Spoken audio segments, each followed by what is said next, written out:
All right, I'm on my lunch break. I came to the storage to grab something. Oh, we went through all the boxes, but we found it. So this is the solar inverter. We don't need that right now. I just need the 12 volt to 5 volt transformer. And now work's over. So now I'm outside. I have the dog with me, and we're gonna go install some wires. I'm very rapidly running out of light, but I'll do what I can. So I need switching 12 volts, which means if I turn the key on, something that gets power. If I turn the key off, I don't want it to parasitically draw. That's why I'm going to probably just tap off the cigarette lighter for now. Toyota Yaris is very Lego-like, so a lot of these things just kind of pop off by just yanking on them. So, of course, this one's gonna be, there we go. So like, this is the controller for the stability control, but then the cigarette lighter port is accessible with just a few tugs. So I'm going to unplug this line right here, and that is the one I need. But this is a 12 volt to 5 volt DC to DC inverter.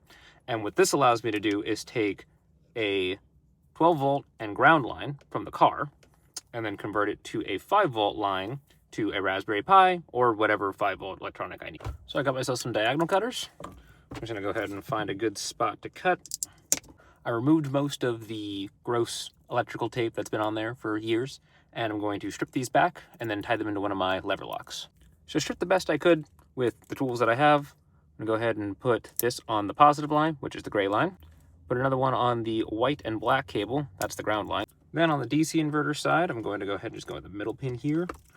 Put the black cable through here, put the red cable through here. Now there is a fuse after the fuse that's already inside the cigarette lighter. And then the white and black cable will go back into the white and black line. Same with the gray cable. All I gotta do is just line that up and snap that down. And I always recommend doing as much iterative testing as possible. So we're gonna go ahead and turn the key on, make sure that powers up. This is the original cigarette lighter that's spliced into there. And now the camera's on and that's working.